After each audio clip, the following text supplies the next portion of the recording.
¿Crees que saldremos vivos de aquí? Prefiero no pensar en ello. ¡Vamos, corre! ¡Vamos, hay que ir! ¡Corre! ¡Mierda!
me creo que Chris está muerto.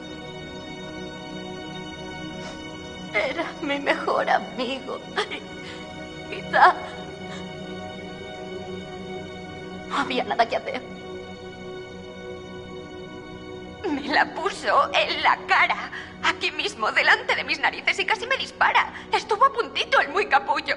Sales con un tío durante toda la vida, crees que lo conoces y mira, en serio, este tío es la leche. Estaba como una regadera. Quiso hacernos daño. Y yo creía que había atacado a Jess. Creía que estábamos unidos. Después de la desaparición de sus hermanas, vino a hablar conmigo. Dijo que era la única que lo comprendía. Creía que conectábamos. Si necesitas hablar con alguien, Estoy bien. algunas veces, tras una experiencia traumática, Le digo que estoy bien. Oía, Jessica, no sé cómo llegó hasta allí ni por qué, pero sé que era ella.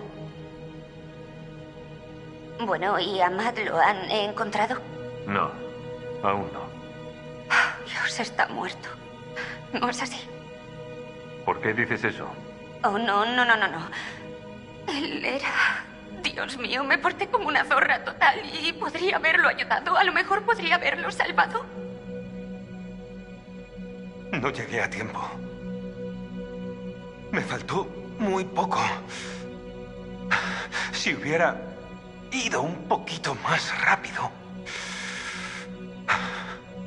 la hubiera salvado. Pude salvarla. Es mi culpa que haya muerto Jess. Lo apuñalé y luego intenté escapar, pero no lo sabía, lo juro, no lo sabía. ¿No sabías a quién apuñalaste? Apuñalé al loco, solo que no sabía que era Josh, pero resultó que era él el psicópata. ¿Cómo íbamos a saber que Josh tenía una sierra y una pistola? Y, oh, Dios mío. Tiene que escucharme. No me importa si me cree o no.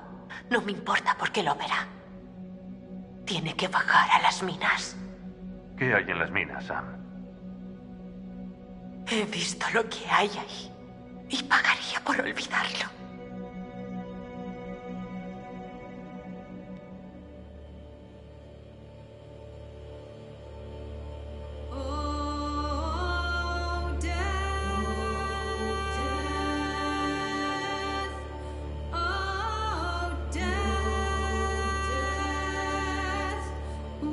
You spare me over till another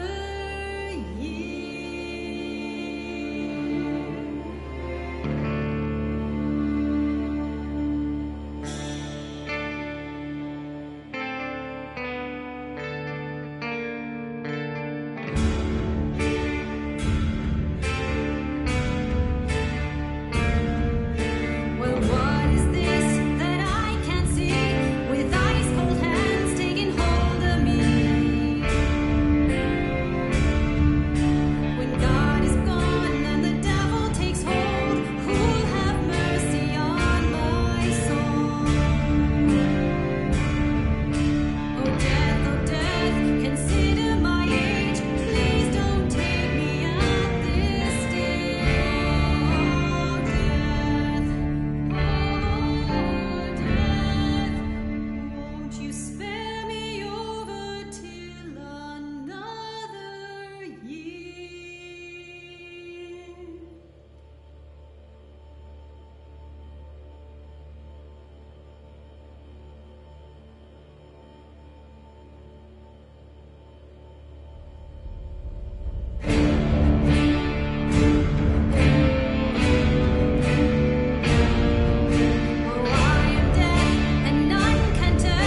Aquí abajo.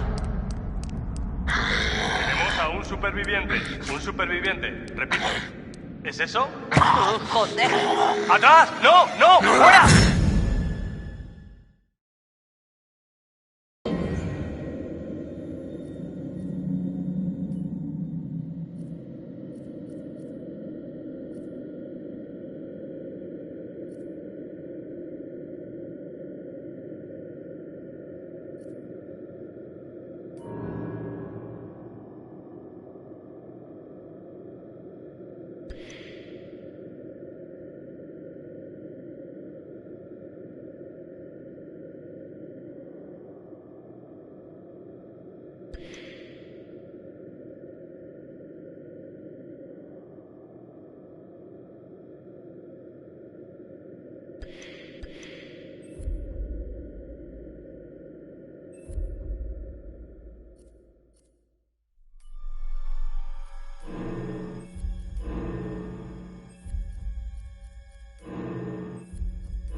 Hi, this is Lee Robinson, production designer on Until Dawn.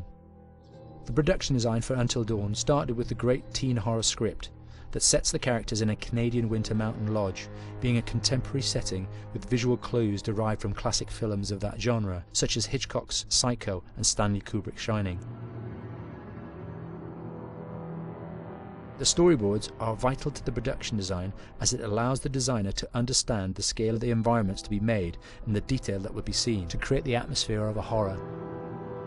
This took us into concepts that took these storyboards further, visualizing the world through the color palette, the lighting, tone and the mood, and developing key locations such as the lodge, the cable car stations, the forests themselves, the wilderness. As you can see, the environments and atmospheres change quite a bit from warm and inviting to cold and threatening. The Millionaire's Mountain Lodge was a key example. It was designed to be made from nearby stone and timber, embedding it into the landscape, with a contrasting and contemporary interior needing to be opulent and extravagant. We created dark and claustrophobic corridors with ominous and large open spaces, almost cathedral-like in size, and with huge structures to silhouette and dwarf the characters within, providing a labyrinth to explore and wander.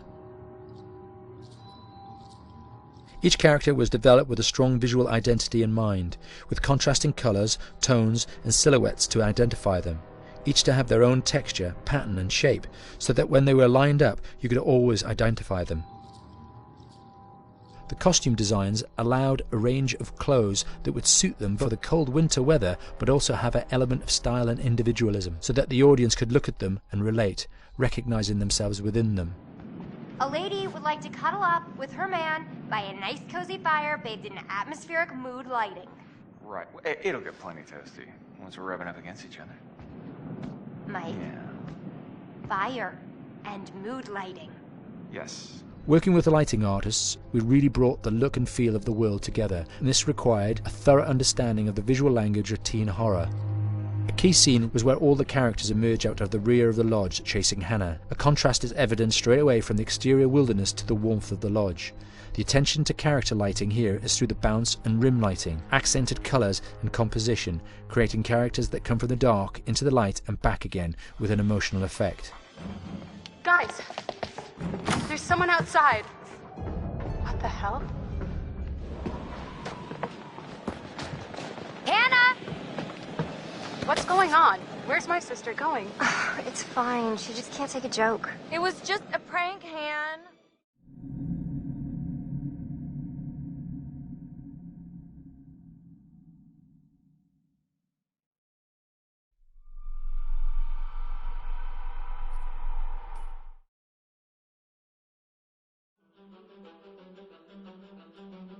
I am Hayden Panettiere, and we are here at the studio recording Until Dawn.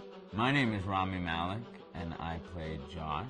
My name is Megan Martin. My name is Brett Dalton. My name is Antonella Lentini, and I played Hannah and Beth. My name is Jordan Fisher, and I play the character Matthew, Matt for short. I'm Nicole Bloom, and I play Emily in the game. My name is Noah Fleiss. I am Galadriel Steinman, and I play Ashley. So Until Dawn is the story of 8 teenagers who revisit this cabin in the woods about a year later after a really traumatic experience where I've lost 2 of my sisters, so coming to kind of get some closure in that respect. One of the things that Larry does really well is make these multi-layered characters, and I think for just the story in general, it follows the quintessential horror film plot lines, but the characters are so unique in themselves, and I think that's very cool. Oh, I hope this was the right thing to do. What? You know, getting everyone together on the anniversary. I mean, Josh seemed really pumped about us all doing something, didn't he? Yeah, no, he definitely did. I haven't seen him so excited about something in forever. Good, good. Sam and I have a few things in common, such as being huge lovers of animals, and she's a huge animal lover. She's vegan. She is a pacifist. I'm not quite sure if I'm gonna go as far as saying that I'm a pacifist, but she's spunky and cool. I know that she, I think, is made fun of a little bit by the rest of them who think that her morals and her beliefs in that area are a little ridiculous and they don't agree with them, but she doesn't care. It doesn't stop her from being herself, and that's something that I hope I have in common with her. You know, he definitely can be depressed at some times and a bit of a loner, but he takes some solace in one of his sister's friends, Sam, played by Hayden Panettiere, and invites everybody back to the same house the next year to kind of find some closure. Jessica she has a whole lot of personality. She is definitely the sort of mean girl character that, you know, at school she knows she's pretty, she knows that boys like her, and she's going to use it to her advantage. He's got a big heart, and you can tell that that's very evident, especially how he treats his girlfriend, Emily, and, you know, he's kind of a meathead, but in the best way possible. She really knows what she wants, and she manages to get that from whomever it is, whether it be Matt or Mike. You know, she's really driven, and I can definitely relate to that. My character is Chris, and he is what society might consider the nerd of the group, and he kind of embraces it. Ashley she's a little more serious than some of the other girls. She's definitely very intelligent and thoughtful. She kind of looks at the whole big picture of things. She's not quite as geeky as Chris, but they connect in a lot of ways. Mike is like big guy on campus. He's the class president who has some charm and has brain, and I don't know, people seem to like Mike. He gets away with a lot, though. He can be kind of jerky. The fact that he really just kind of wants everyone to be happy. When he wants he's a people pleaser, and I can definitely attest to being, you know, that guy. I'm always the friend that wants everybody to be happy and wants everybody to be taken care of, and that's definitely Matt. But also, like, this character is just so fun. I rarely get to play the bitch, and so it was really fun to do that. The spirit of things, seriously, what's wrong with you? I'm just trying to lighten the mood, Em. Don't be like that. Like what? The way you're being. You always get like this. I just think this is just the coolest thing to be a part of, and I just think it's going to take the world by storm. I really do. I think this genre is the wave of the future, and I think that once people see the potential behind it, of getting to interact with the drama that you're witnessing unfold in such a realistic way, that this is how entertainment's going to be from now on.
Until Dawn is a game that's full of horror, and one of the things we decided to do early on was to take a scientific approach to how scary it was. So we did experiments on people and we measured their responses to the game. We've created a test area. It's as close to a home setup as we can get it. We've recruited ordinary people to play the game and we've left them to play it on their own. You're turning the light off.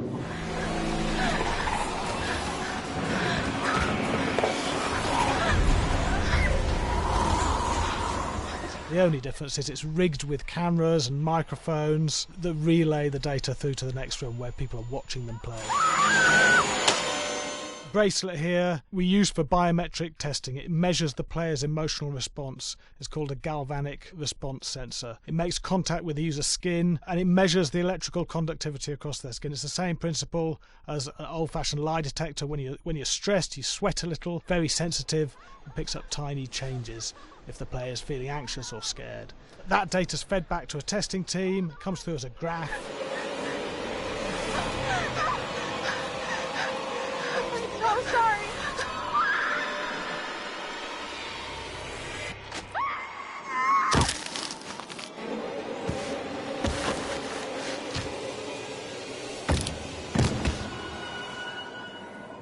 There's no point testing one or two people, you have to test a lot of people. And what's your step? When we have a scare that's consistently has a measurable emotional response, then we knew it was good. If it didn't have that, it goes back to the team for improvement. The data doesn't tell us what's wrong with the scare, it only tells us if it's working or not. Wait, okay, so you hear that too, right? Josh. Here we have a chapter relatively early in the game. Weirdly regular. Nothing regular about it. We have to create tension and anxiety in the player so they are ready to receive the scare.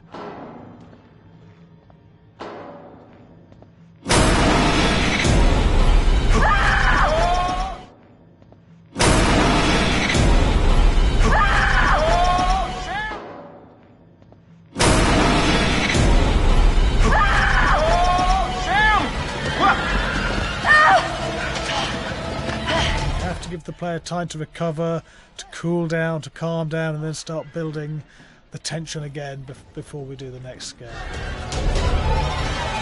Hey. What? Hey. What the hell?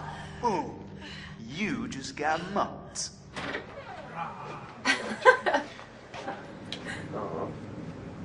Yeah, I have such an adrenaline high from that game. There's two things we found. One is we could look at the scares, analyse if our expected scares were working effectively. Were people shrieking and covering their hands, or were they getting an emotional response from it? And being scientific about it means that we strip out people's opinions about whether things are working or not. We've got data, and we look at the data. If it's working, we're happy with it. Really scary.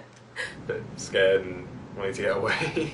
I actually be maybe a bit scared to play on my own, but in a room with the lights on, yeah, with some other people as well, yeah, maybe. But because I'm a scaredy cat, I would play with someone in the room. And the lights on. It was one of the scariest games I've played in a long while.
Hi, Larry.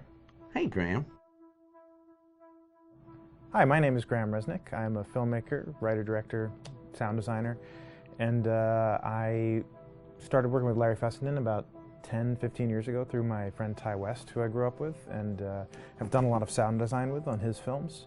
And he was producing Ty's films at the time, and Ty introduced me to Larry. Larry produced my first feature, and we've written together on several projects. My name is Larry Fessenden. I'm a filmmaker. I run Glass Eye Pix, which is an independent production company out of New York. We make indie movies, a lot of scary movies as well. And I got a call to audition to write this video game. And I called my pal Graham Resnick because Graham is a gamer. And while I thought I could offer something to the idea of writing this multi-branching story, I knew that I would want Graham's expertise as a lover of gameplay, since I guess games were started. So and just as a lover. And as a lover, yes. Which is why there's so many sex jokes in the game. There was one Italian website that did say the Larry that's Fessenden and right. Graham Resnick, the two lovers behind Until Dawn. Come here. Maybe I know how to handle you too. I am definitely ready to be handled. So I wanted Graham by my side. Yeah, and we got the gig, and it's been an amazing ride. Oh, hell yeah. Oh my god. She's taking her shirt off. What? Oh my god. Matt, what are you doing here? Hannah. I'm sorry, Hannah. This all got Don't out lie, of hand, just but... So in the game, the basic setup is that a year prior to the game's start, all these kids had gone up to a ski lodge that was owned by the parents of one of the kids, or a couple of the kids, and some of the teenagers played a prank on some of the other teenagers, and the terrible tragedy occurred when a few of them, two sisters, ran out into a blizzard, and were never seen from again.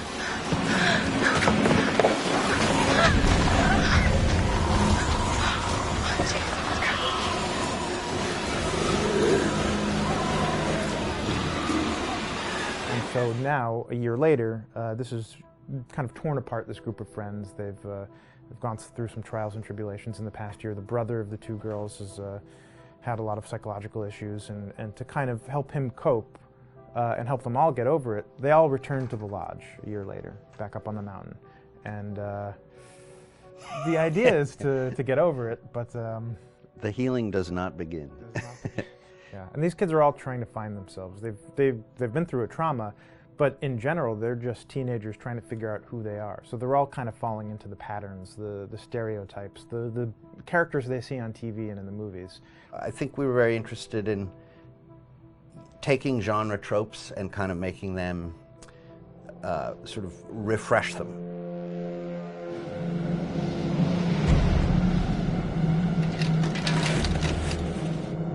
Hey, did you see that?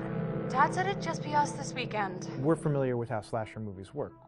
Most people have seen some horror movies, and we have established notions and preconceptions about the roles of the players in horror movies and how they talk and how they get killed and how they have sex. And to bring you into the game that way and then subvert a lot of those expectations was kind of our goal. They're haunted by some incident that happened in their past, which I think you pretty much figure out that that's going to have a role in their interaction.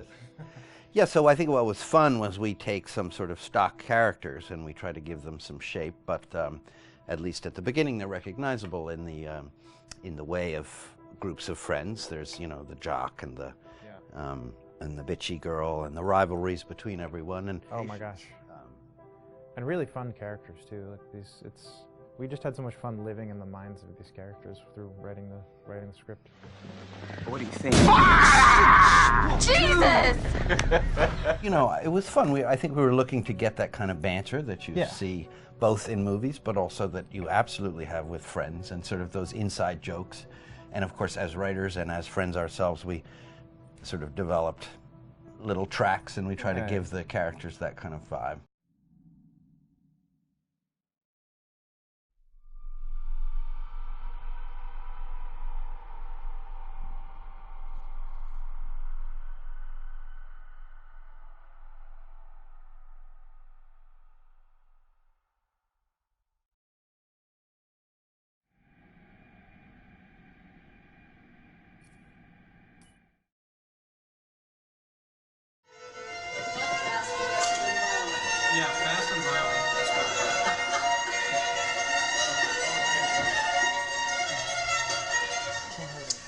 from the top.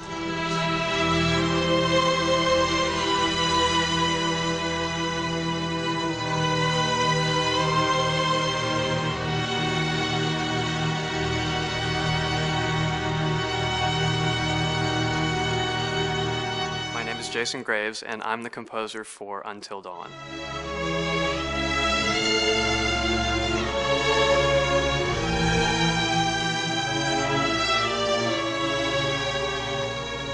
I've been involved with Until Dawn for about a year now. Originally, I was contacted by Barney Pratt, the audio director. I think that had something to do with my lineage of horror games, and hopefully not the fact that my last name is Graves, although a lot of people seem to associate my name with scary music.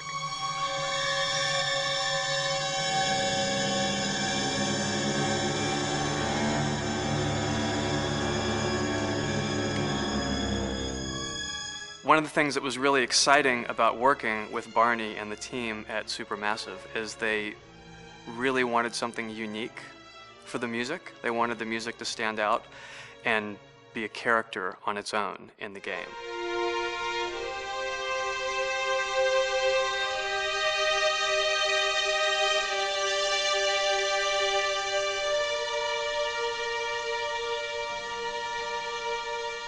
When I'm first starting on a new score, and it doesn't matter if it's film, television, or games, I always end up going to the main theme.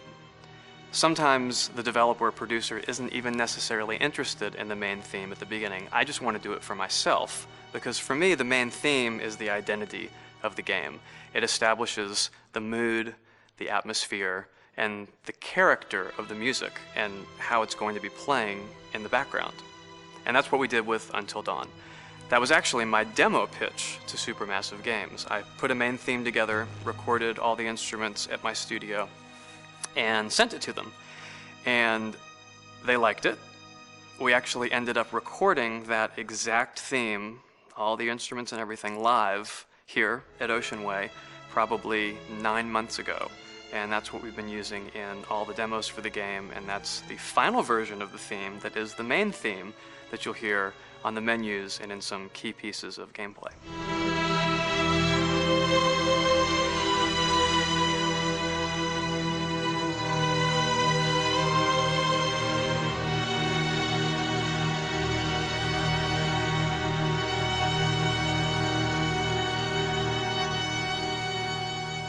I seem to have made a name for myself in horror. And there's something about scary music, I think it's maybe the lack of rules. The biggest rule in scary music is there are no rules, so you can do anything you want, and actually, if you end up doing things that don't feel like they would work out together, they kind of clash, and it ends up being even more effective for scary music. So that's what really drew me to Until Dawn, was the textures, plus writing thematic material that is interwoven with the scary textures. I haven't really done anything like that before. Usually it was just all tension all the time, and that's fun and it's great. But I'm actually at heart a very melodic composer. That's the kind of music I love listening to, and that's the kind of music I love writing. That's the kind of music I got to work on in Until Dawn. Very nice. Same thing.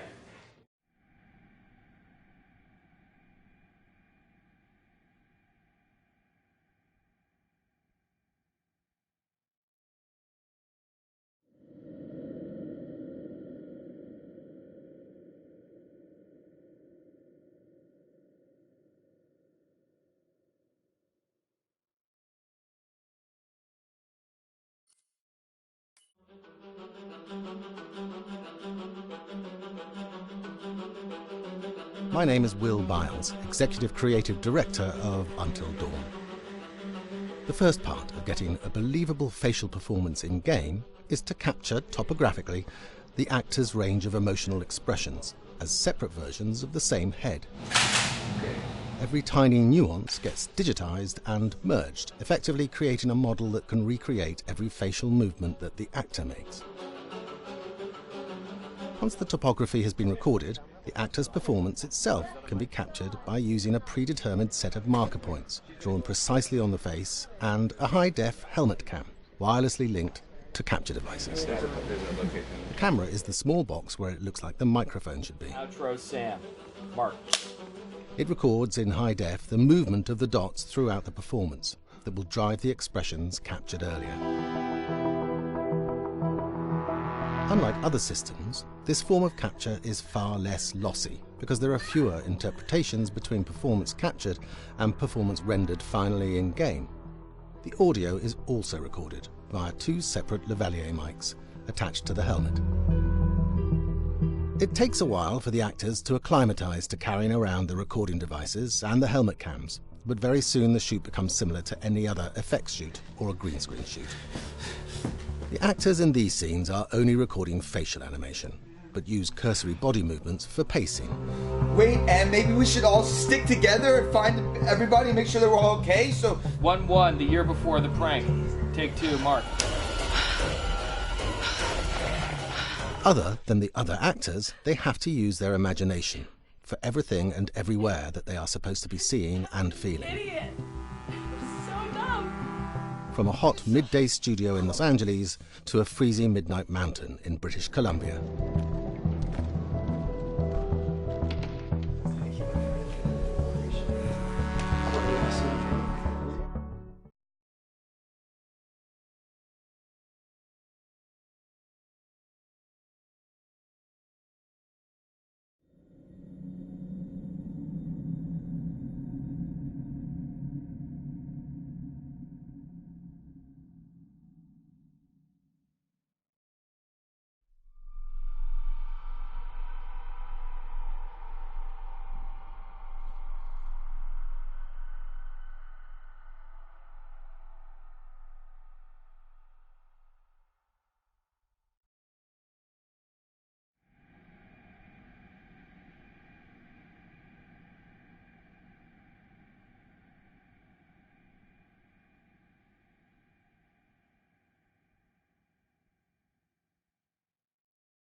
Until Dawn has a dynamic, ever-changing story, the facial performances and the body performances are recorded separately, with different systems.